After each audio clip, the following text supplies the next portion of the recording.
নমস্কার বন্ধুরা, আজ আবার রান্না নিয়ে চলে এলাম তোমাদের কাছে। দেখো, বাটা মাছ করছি। বাটা মাছগুলো ধুয়ে এনেছি। এই যে লবণ হলুদ দিলাম, মাখিয়ে নিব। এখন ভাজবো মাছগুলা। আর এই বাটা মাছটা করব। বেগুন কেটে নিয়েছি, আলু আর বেগুন দিয়ে। কড়াইয়ে তেল দিয়ে দিয়েছি, গরম হয়ে গেছে।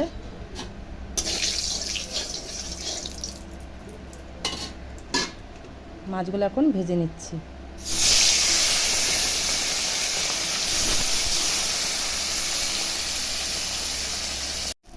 মাছগুলো ভাজা হয়ে গেছে, এখন নামিয়ে নেব। তারপর বেগুনগুলো ভাজা করব। এদিকে আবার 4টা ডিম করে নেব, কারণ আমার বড় মেয়ে আবার মাছ খায় না, তো এক ঝামেলা। এই ডিমটা এখন সেদ্ধ বসায় দিচ্ছি। মশলাটা করে নিই। এখন বেগুনগুলো ভেজে নেব।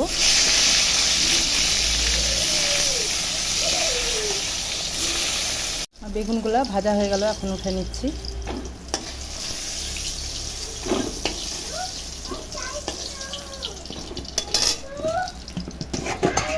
এখন আলুটা দিয়ে দেবো। আলুগুলো আমার ভাজা হয়ে গেল, এখন উঠাই দিব।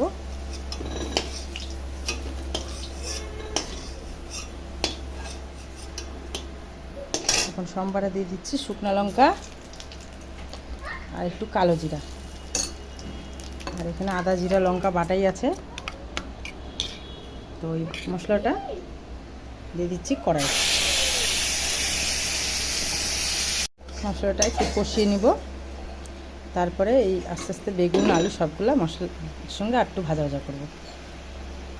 মশলাটা অনেকটা কষে এসেছে, এখন আলু দিয়ে দিচ্ছি। বেগুনগুলো দিয়ে দিই।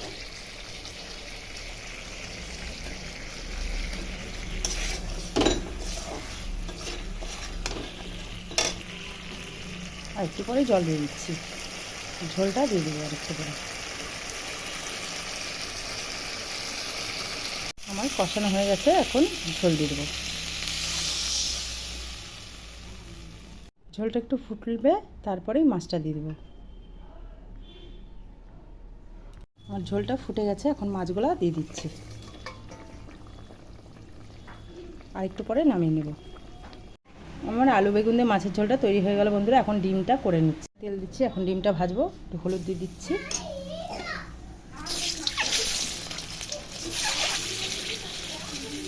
একটু লবণ দিয়ে দেবো। এদিকে আদা জিরা লঙ্কাটা বাটা আছে ডিমের জন্য, এর জন্য হলুদ দিয়ে দিচ্ছি, লবণ দিয়ে দিচ্ছি, গুলিয়ে নেব মশলাটা। আর এদিকে পেঁয়াজটা দিয়ে দিচ্ছি। পেঁয়াজটা একটু ভাজা ভাজা হোক, তারপরে মশলাটা দিয়ে দিচ্ছি। পেঁয়াজটা ভাজা ভাজা হয়ে গেছে, এখন মশলাটা দিয়ে দিচ্ছি। একটু লাল লঙ্কার গুঁড়া দিয়ে দিচ্ছি কালার আসার জন্য।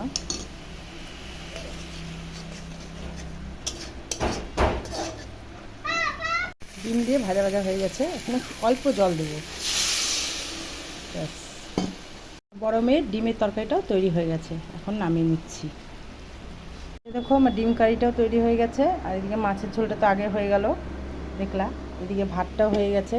তো দুপুরকার খাওয়ার খেয়ে নিচ্ছি। তোমরাও খেয়ে নাও। টাটা বন্ধুরা।